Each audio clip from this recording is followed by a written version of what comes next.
Documento 124. A segunda infância de Jesus. Embora Jesus pudesse ter desfrutado em Alexandria de uma oportunidade melhor para estudar do que na Galiléia, ele não teria tido um ambiente tão esplêndido para trabalhar nos problemas da sua própria vida com um mínimo de orientação educacional e, ao mesmo tempo, desfrutar da grande vantagem de estar em contato constante com um número tão vasto de todas as espécies de homens e mulheres, vindos de todas as partes do mundo civilizado. Houvesse ele permanecido na Alexandria, e a sua educação teria sido dirigida pelos judeus e conduzida ao longo de uma linha exclusivamente judaica. Em Nazaré, ele assegurou uma educação e recebeu uma instrução que o preparou de modo mais aceitável para compreender os gentios, e deu a ele uma ideia melhor e mais equilibrada dos méritos relativos das visões da teologia hebraico-oriental ou babilônica e da ocidental ou helênica. 1. O 9º ano de Jesus, 3 depois de Cristo. Embora de fato não possa ser dito que Jesus tenha estado doente seriamente, ele teve algumas das doenças mais leves da infância nesse ano, junto com seus irmãos e a sua irmã bebê. Continuou na escola e era ainda um aluno favorecido, tendo uma semana livre a cada mês, e continuou a dividir o seu tempo igualmente entre as viagens às cidades da vizinhança com o seu pai, as permanências na fazenda do seu tio no sul de Nazaré e as excursões de pescaria em Magdala. O problema mais sério a acontecer ainda na escola ocorreu no final do inverno, quando Jesus ousou desafiar o Shazam a respeito do ensinamento de que todas as imagens, pinturas e desenhos eram idólatras pela sua natureza. Jesus deliciava-se em desenhar paisagens tanto quanto em modelar uma grande variedade de objetos em cerâmica. Tudo nesse sentido era estritamente proibido pela lei judaica, mas até esse momento Jesus havia conseguido desarmar as objeções dos seus pais de um modo tal que eles lhe tinham permitido continuar com essas atividades. Mas o problema foi novamente levantado na escola, quando um dos alunos mais atrasados descobriu Jesus fazendo a carvão um desenho do professor no chão da sala de aula. Lá estava claro como o dia, e muitos dos anciães tinham visto aquilo antes que o comitê fosse chamar José para exigir que algo fosse feito para acabar com o incumprimento da lei por parte do seu filho primogênito. E embora não tenha sido essa a primeira vez que as reclamações chegavam a José e Maria sobre as coisas que o seu versátil e ativo menino fazia, era essa a mais séria de todas as acusações que até então haviam sido lançadas contra ele. Jesus escutou a acusação sobre os seus esforços artísticos durante algum tempo, assentado que estava em uma grande pedra no lado de fora da porta dos fundos. Ele ressentiu-se de que houvessem culpado o seu pai pelos erros que alegavam haverem sido cometidos por ele, e assim avançou destemidamente para confrontar-se com os seus acusadores. Os anciães ficaram confusos. Alguns estavam inclinados a ver o episódio com humor, enquanto um ou dois pareciam pensar que o menino fosse um sacrílego, se não até blasfemo mesmo. José estava perplexo e Maria indignada, mas Jesus insistia em ser ouvido.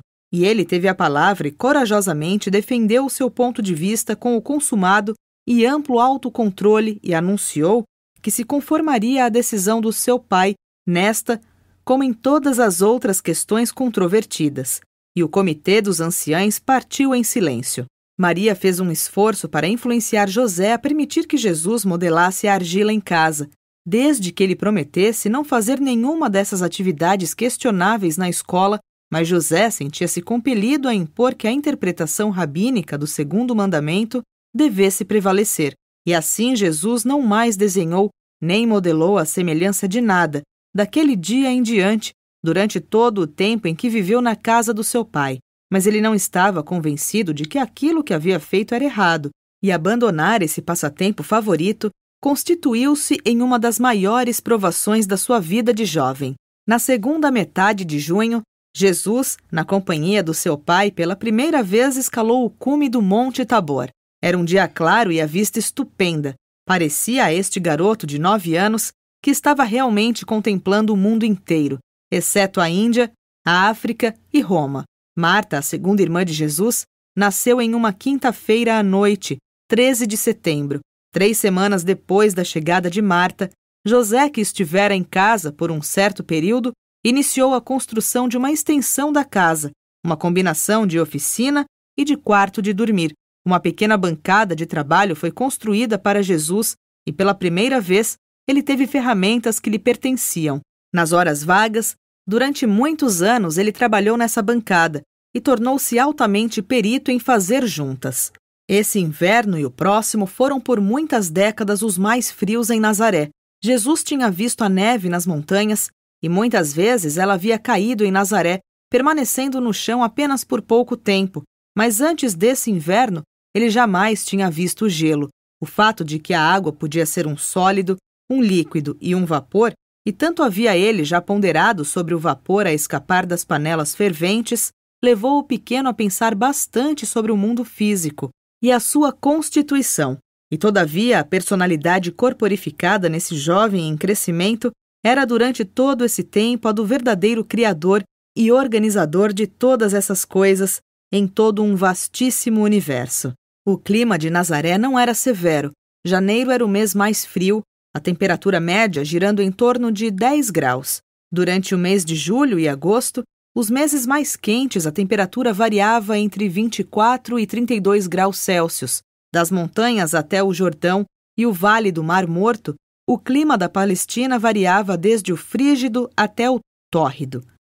E assim, de um certo modo, os judeus estavam preparados para viver em todo e qualquer dos climas variáveis do mundo. Mesmo durante os meses do mais quente verão, em geral uma brisa fresca vinda do mar soprava do oeste, das 10 da manhã até por volta das 10 da noite. Mas de quando em quando, terríveis ventos quentes vindos do leste do deserto sopravam por toda a Palestina. Essas rajadas quentes, em geral, vinham em fevereiro e março, perto da estação chuvosa. Nesses dias de novembro a abril, a chuva caía em pancadas refrescantes, mas não chovia sem parar.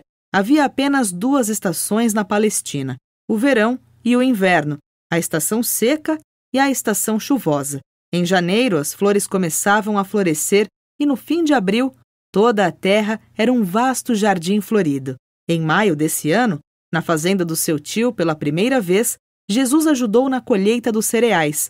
Antes que chegasse aos 13 anos, tinha conseguido descobrir coisas sobre praticamente tudo com que os homens e as mulheres trabalhavam em Nazaré, exceto o trabalho em metal. Sendo assim, ele passou vários meses em uma oficina de ferreiro quando ficou mais velho, depois da morte do seu pai. Quando o trabalho e as viagens das caravanas estavam em baixa, Jesus fazia muitas viagens com o seu pai por prazer ou a negócios, até perto de Caná, Endor e Naim.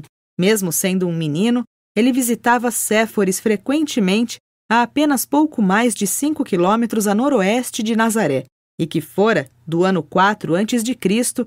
até cerca de 25 depois de Cristo, a capital da Galileia e uma das residências de Herodes Antipas. Jesus continuou a crescer física, intelectual, social e espiritualmente. As suas viagens para longe de casa muito fizeram para dar a ele um entendimento melhor e mais generoso da sua própria família, e nessa época, mesmo seus pais estavam começando a aprender dele do mesmo modo como lhe ensinavam. Jesus era um pensador original e muito hábil para ensinar, mesmo quando ainda muito jovem.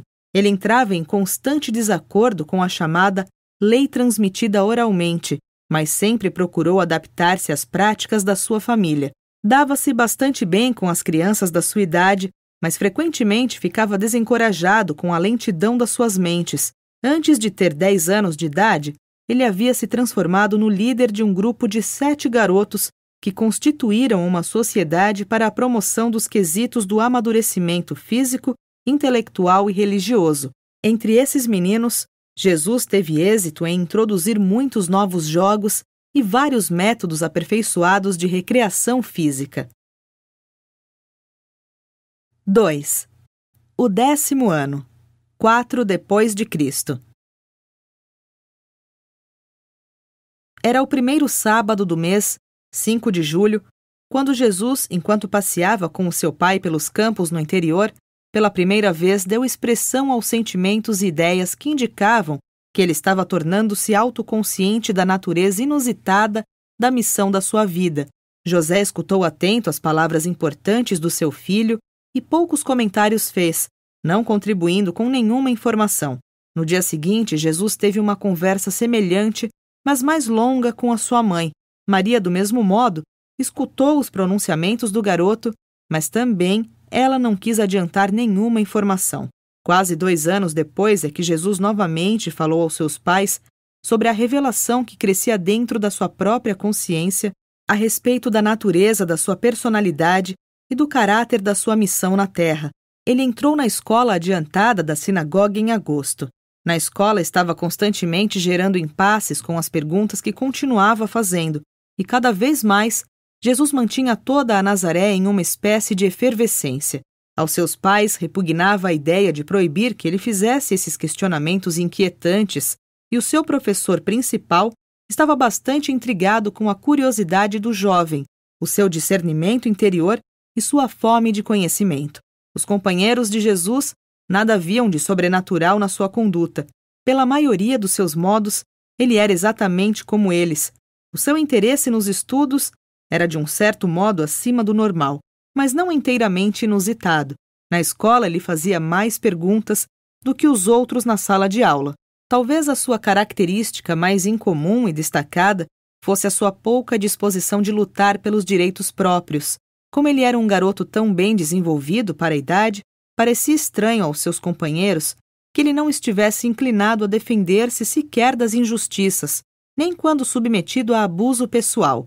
Como quer que fosse, ele não sofria muito em vista dessa sua característica por causa da sua amizade com Jacó, o garoto vizinho. Filho de um pedreiro, sócio de José nos negócios, Jacó era um grande admirador de Jesus e tomou a si a tarefa de fazer com que a ninguém fosse permitido impor-se a Jesus, às custas da aversão que ele tinha ao combate físico. Muitas vezes, os jovens mais velhos e mais rudes atacavam Jesus, confiando na sua reputação de docilidade, mas eles sofriam sempre uma retribuição rápida e certa das mãos do seu abnegado campeão e defensor voluntário, Jacó, o filho do pedreiro. Jesus, em geral, era o líder aceito dos meninos de Nazaré, daqueles que tinham os ideais mais elevados naqueles dias e na sua geração. Era realmente amado pelos companheiros do seu círculo, não apenas por ser justo, mas também por ser dono de uma simpatia rara e compreensiva que revelava amor e beirava uma compaixão discreta. Nesse ano, Jesus começou a demonstrar uma preferência marcante pela companhia de pessoas mais velhas. Deliciava-se em conversar sobre as coisas culturais, educacionais, sociais, econômicas, políticas e religiosas com mentes mais amadurecidas. E a sua profundidade de raciocínio e agudeza de observação tanto encantava aos seus amigos adultos que eles estavam sempre mais do que dispostos a dialogar com ele. Antes que se tornasse responsável por sustentar a casa, os seus pais estavam constantemente buscando conduzi-lo para que ele se ligasse àqueles da sua própria idade, ou mais próximos da sua idade, de preferência, aos indivíduos mais velhos e mais bem informados, pelos quais ele evidenciava certa predileção. Mais tarde, nesse ano, Jesus teve com muito êxito uma experiência de pescaria, durante 2 meses, com seu tio no Mar da Galileia. Antes de transformar-se em um homem adulto, era já um pescador de grande habilidade. O seu desenvolvimento físico continuou. Era um aluno adiantado e privilegiado na escola. Em casa dava-se bastante bem com seus irmãos e irmãs, todos mais jovens, tendo a vantagem de ser 3 anos e meio mais velho do que o mais velho deles. Ele era bem tido em Nazaré, menos pelos pais de alguns dos meninos mais obtusos, que sempre se referiam a Jesus como sendo muito atrevido, como não tendo a devida humildade e a reserva devida de um jovem. Ele manifestava uma tendência crescente de orientar as atividades das brincadeiras e dos jogos dos seus amigos jovens em uma direção mais séria e mais refletida. Jesus nascera para ensinar e simplesmente não podia refrear-se de agir assim, mesmo quando supostamente empenhado em brincar. José começou muito cedo a ensinar-lhe os diversos meios para ganhar a vida, explicando as vantagens da agricultura sobre a indústria e o comércio. A Galileia era um distrito mais belo e mais próspero do que a Judéia, e lá se gastava cerca de 1/4 do que se gastava para viver em Jerusalém e na Judéia. Era uma província de aldeias agrícolas e de cidades industriais adiantadas, contendo mais de 200 cidades com população de mais de 5.000 e 30 de mais de 15.000 habitantes.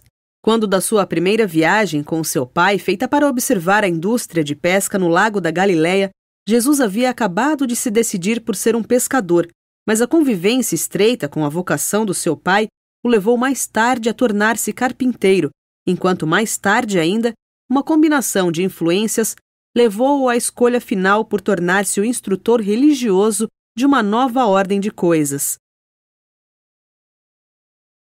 3.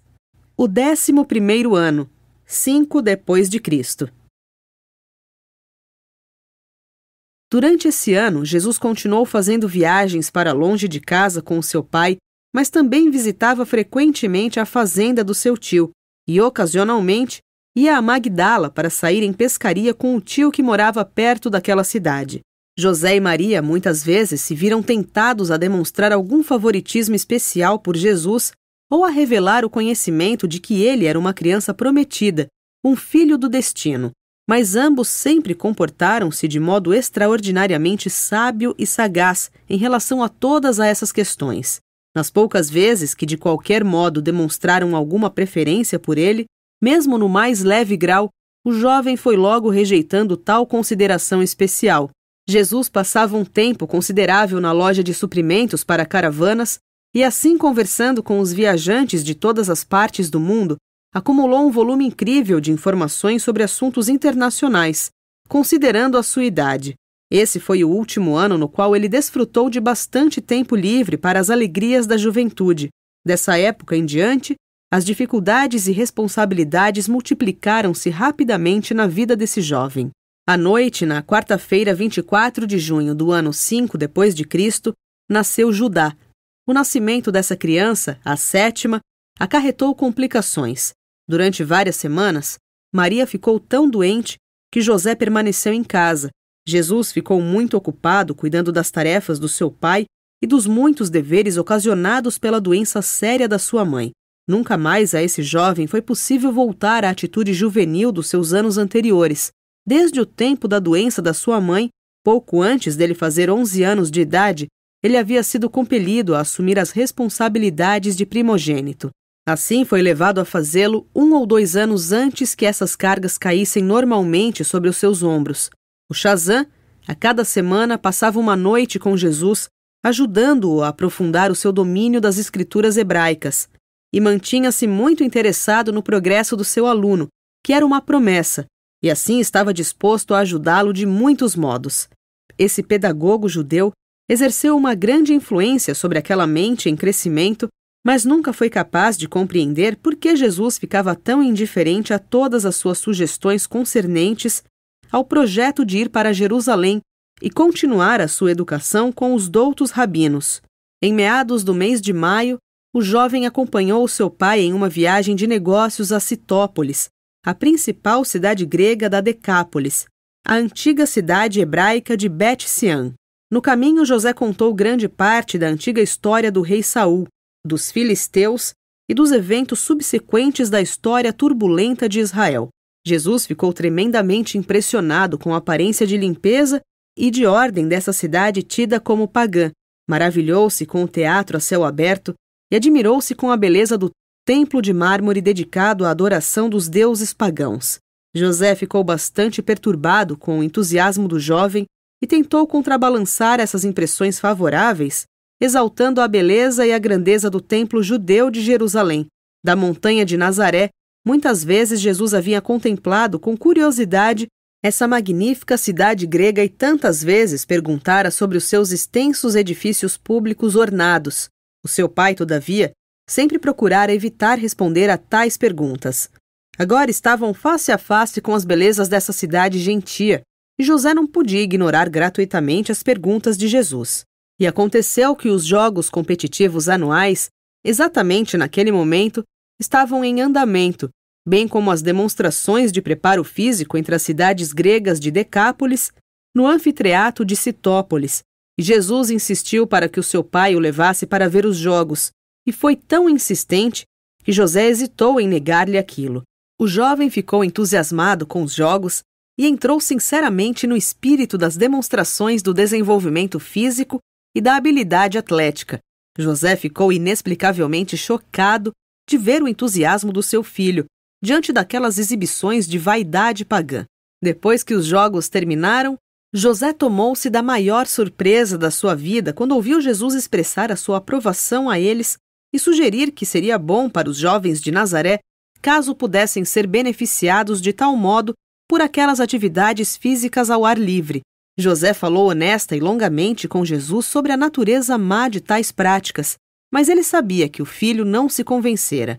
A única vez que Jesus viu seu pai manifestar raiva com ele foi naquela noite no quarto da estalagem, quando, no decorrer da discussão, o jovem então esquecido dos preceitos judeus chegou a sugerir que, ao voltarem para casa, eles trabalhassem na construção de um anfiteatro em Nazaré.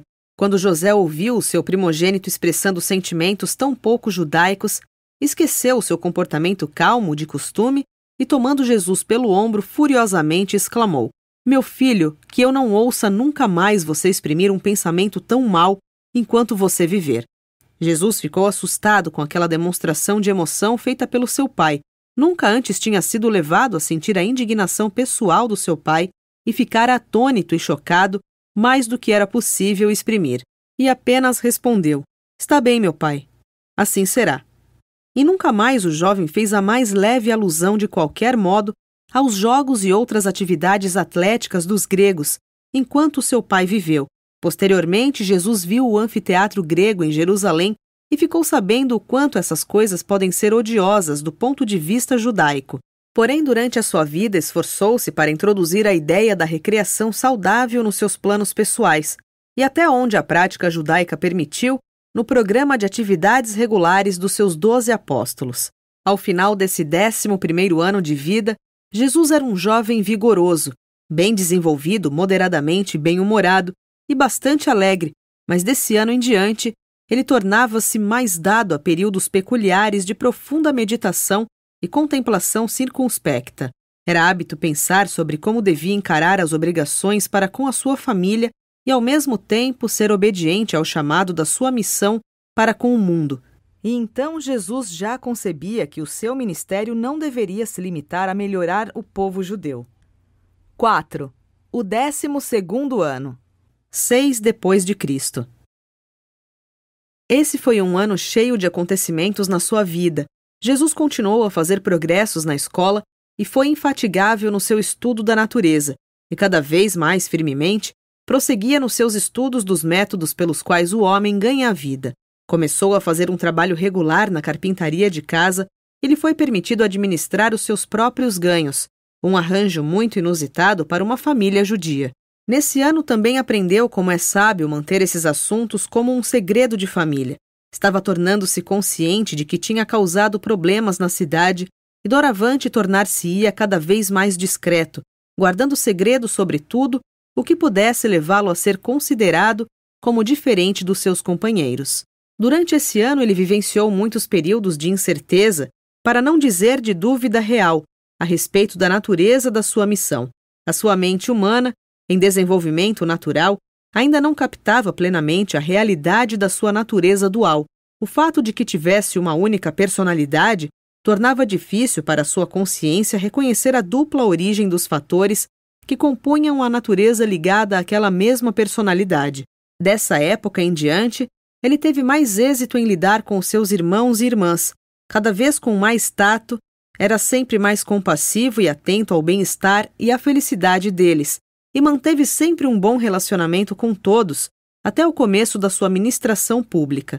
Para ser mais explícito, ele dava-se de um modo excelente com Tiago, Miriam e com as 2 crianças mais jovens, ainda não nascidas então, Amós e Ruth, e sempre muito bem com Marta. Todo o problema que ele tinha em casa surgia quase sempre de atritos com José e Judá, particularmente com esse último.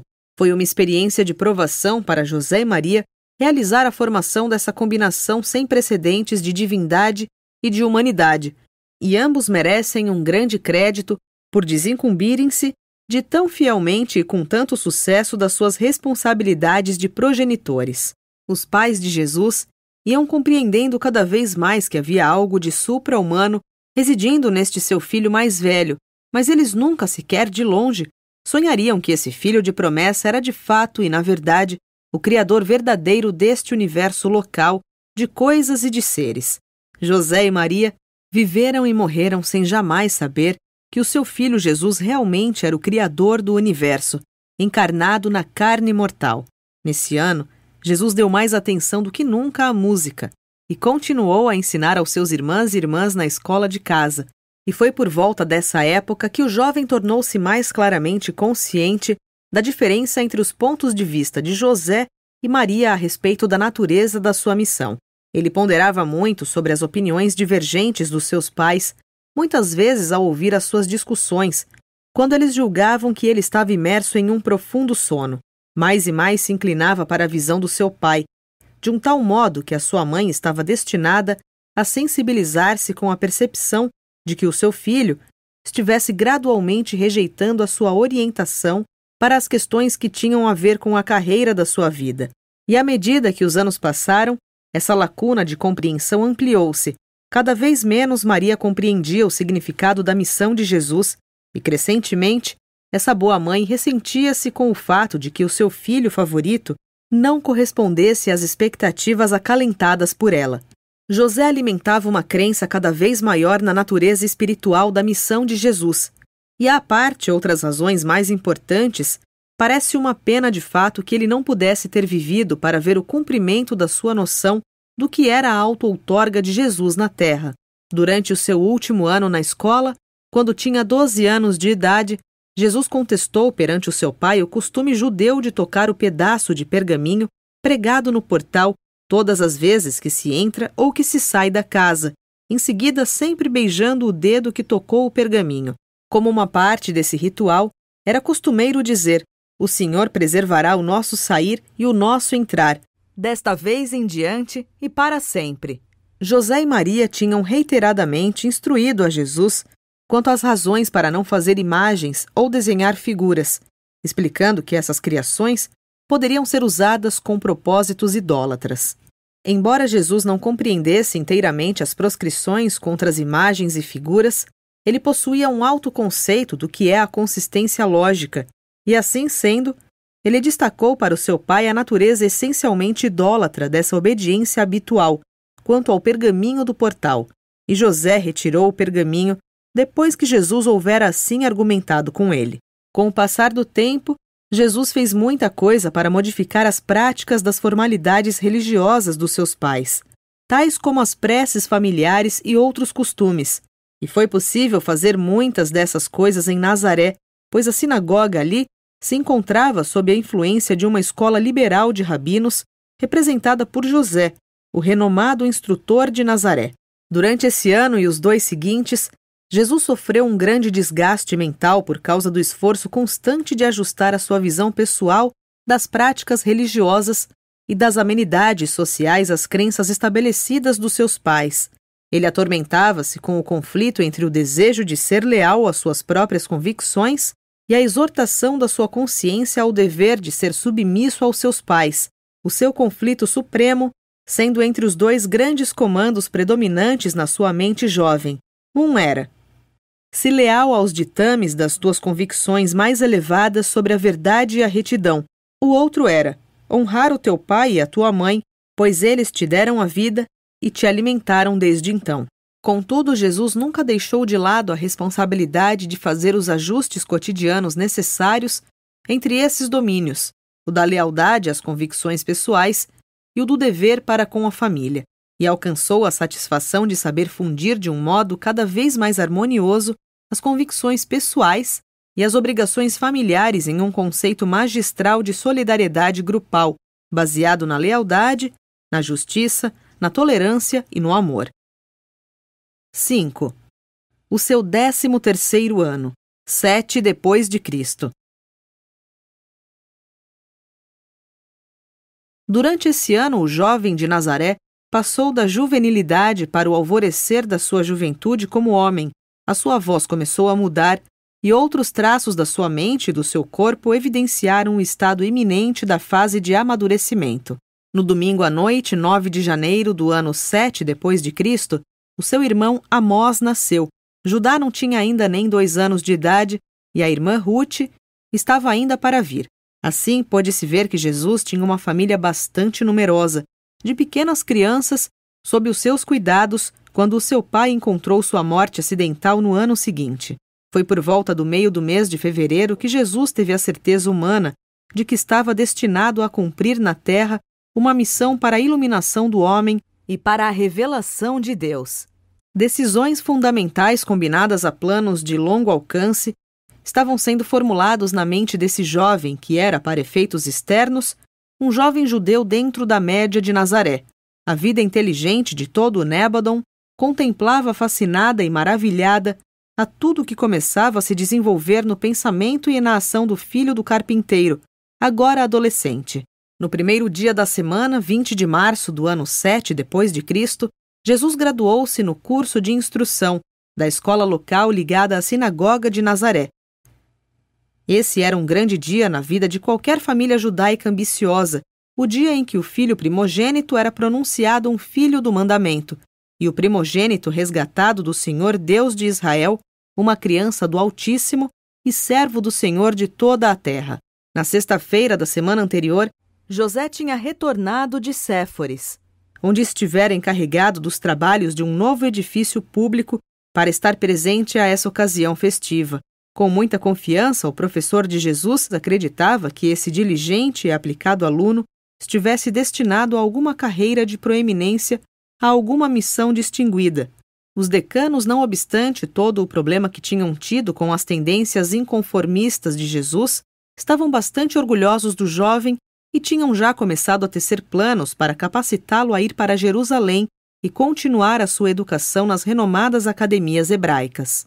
Quando ouvia esses planos sendo discutidos de tempos em tempos, Jesus ficava ainda mais certo de que nunca iria a Jerusalém para estudar com os rabinos. Ele mal sonhava, todavia, com a tragédia iminente que iria obrigá-lo mesmo a abandonar todos esses planos, que o levaria a assumir a responsabilidade do sustento e da direção de uma grande família, em breve consistindo já de 5 irmãos e 3 irmãs, bem como da sua mãe e dele próprio. Jesus teve uma experiência maior e mais longa criando essa família do que a que teve José, o seu pai, e demonstrou estar à altura do padrão que subsequentemente estabeleceu para si próprio, o de tornar-se um mestre e um irmão mais velho sábio, paciente, compreensivo e eficiente para uma família, a sua família, assim tão subitamente tocada pela dor de uma perda inesperada.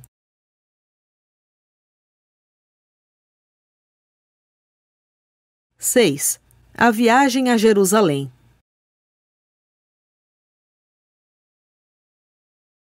Jesus, tendo agora atingido o limiar da vida de amadurecimento e estando já graduado formalmente nas escolas da sinagoga, estava qualificado para ir a Jerusalém com seus pais e participar com eles da celebração da sua primeira Páscoa.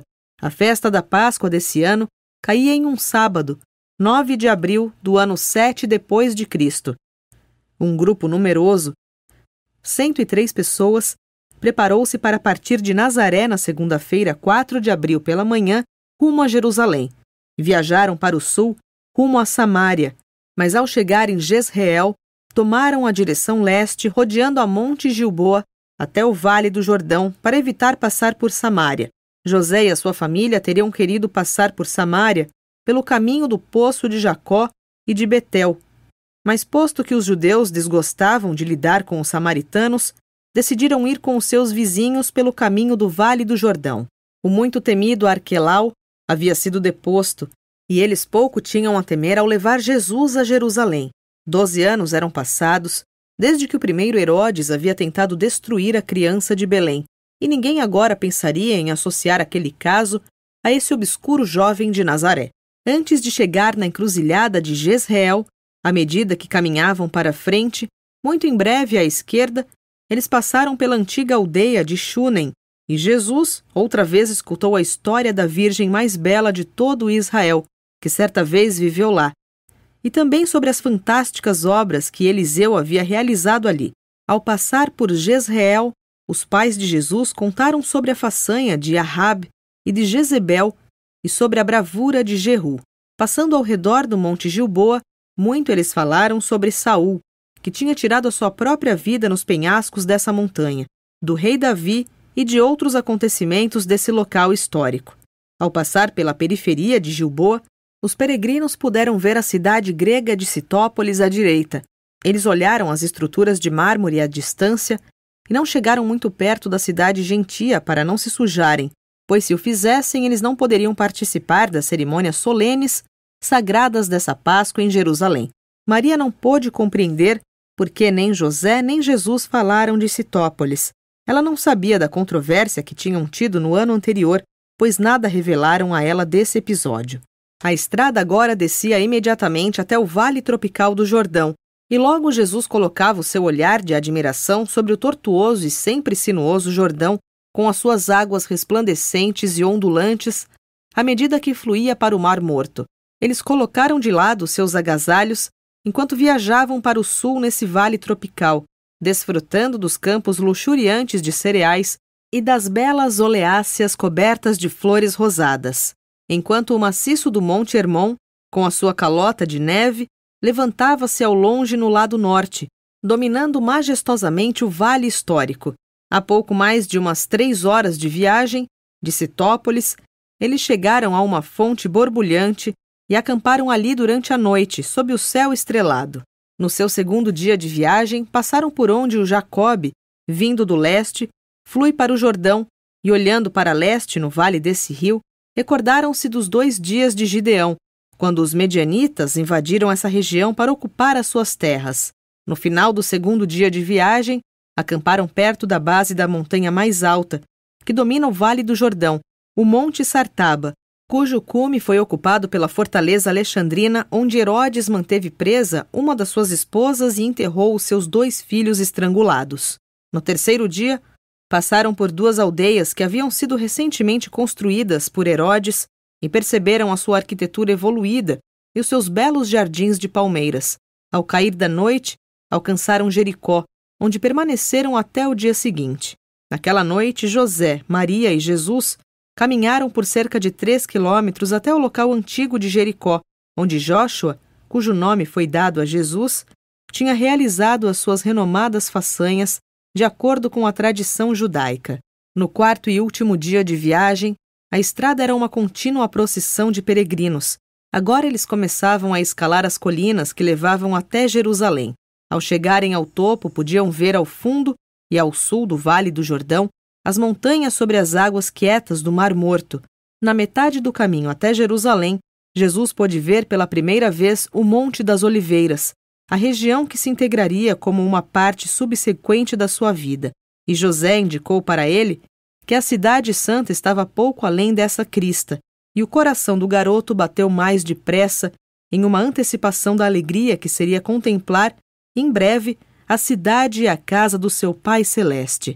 Nos declives a leste das oliveiras, eles fizeram uma pausa para descansar às margens de uma pequena aldeia chamada Betânia.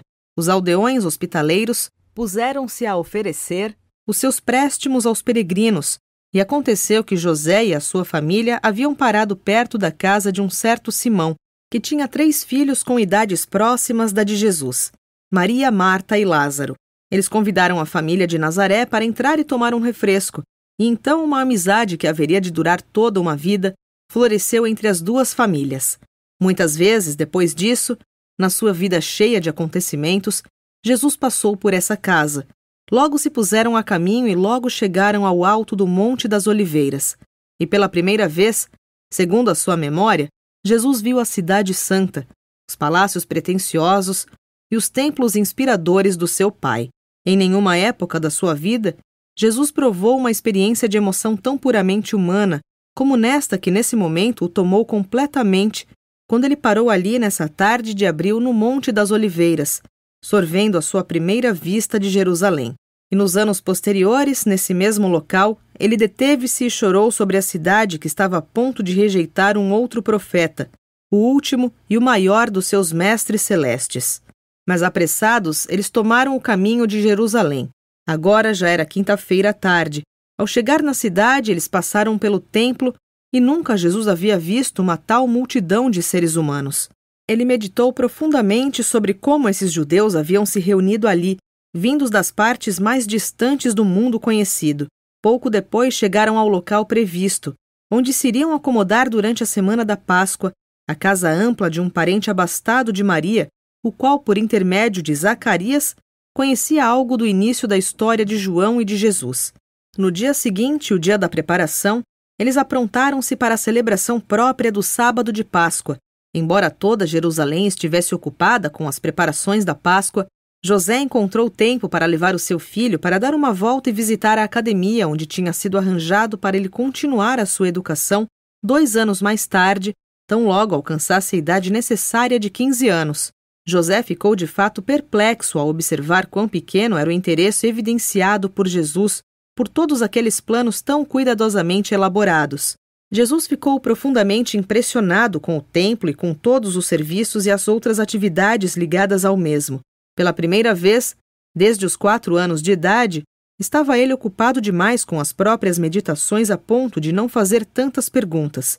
E ainda assim, ele fez ao seu pai várias perguntas embaraçosas, como tinha feito em ocasiões anteriores, tais como por que o Pai Celeste exigia o sacrifício de tantos animais inocentes e desamparados, e o seu pai sabia muito bem, pois lia na expressão do rosto do jovem que as suas respostas e tentativas de explicação eram insatisfatórias para aquele jovem filho de pensamentos tão profundos e raciocínio tão preciso. No dia anterior ao sábado da Páscoa, uma torrente de iluminação espiritual atravessou a mente mortal de Jesus e preencheu o seu coração humano, até transbordar de piedade e compaixão afetuosa pelas multidões espiritualmente cegas e moralmente ignorantes que se reuniam para celebrar a Páscoa na antiga comemoração. Esse foi um dos dias mais extraordinários que o Filho de Deus passou na carne, e durante a noite, pela primeira vez na sua carreira terrena, apareceu para ele um mensageiro especial de Salvington, enviado por Emanuel, que disse: "É chegada a hora. Já é tempo de começares a cuidar dos assuntos do teu pai." E assim, antes mesmo de que as pesadas responsabilidades da família de Nazaré caíssem sobre os seus jovens ombros, surgia esse mensageiro celeste para relembrar agora a este jovem, que ainda não havia completado 13 anos de idade, de que a hora era chegada de começar a retomar as responsabilidades de um universo. Esse foi o primeiro ato de uma longa sequência de acontecimentos que culminaram finalmente na consumação completa da auto-outorga do Filho em Urântia e na restituição do governo de um universo aos seus ombros humanos divinos. Com o passar do tempo, o mistério da encarnação tornou-se cada vez mais insondável para todos nós. Dificilmente poderíamos compreender que este jovem de Nazaré fosse o criador de todo o Nébadon. Ainda hoje não compreendemos como o espírito deste mesmo Filho Criador e o espírito do seu Pai do paraíso estão relacionados às almas da humanidade. Com o passar do tempo, pudemos ver que a sua mente humana, enquanto ele vivia a sua vida na carne, discernia cada vez mais que em espírito a responsabilidade de um universo repousava sobre os seus ombros.